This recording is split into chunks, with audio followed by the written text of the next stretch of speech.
The state of New York has officially banned fracking. After more than 7 years of study, the State Department of Environmental Conservation issued their final document needed to ban the drilling practice known formally as high volume hydraulic fracturing. The DEC commissioner, Joe Martins, said, quote, prohibiting high volume hydraulic fracturing is the only reasonable alternative. High volume hydraulic fracturing poses significant adverse impact to land, air, water, natural resources, and potential significant public health impacts that cannot be adequately mitigated. This is not a permanent fracking ban. It could be rescinded. It could be reconsidered. Proponents and opponents of the ban both said that they expect lawsuits to be filed over it. And a lot of people don't know this, but fracking has sort of been in the process of being banned in New York State for a while with a prior impact statement.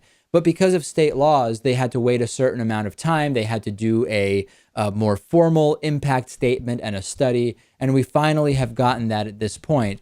This is good news, right? I mean, even if this is not as bad for people's health as many studies think it is, even if it's not as bad for the environment as many studies believe it to be, we don't need this form of energy generation. Let's just get away from it.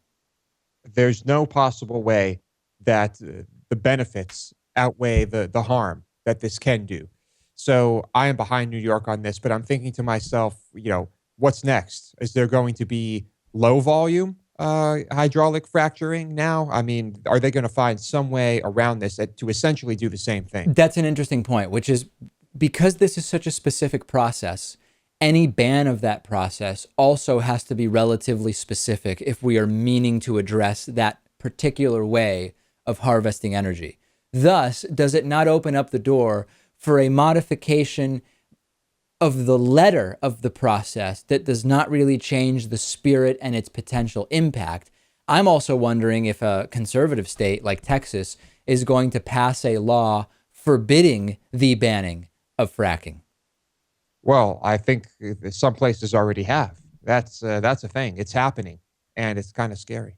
All right, we'll take a break. Coming up next, we will speak with Joshua Turner, former neo-Nazi, turned to the right path by logic, reason, and critical thinking. It is a fascinating story, and we'll talk to Joshua next.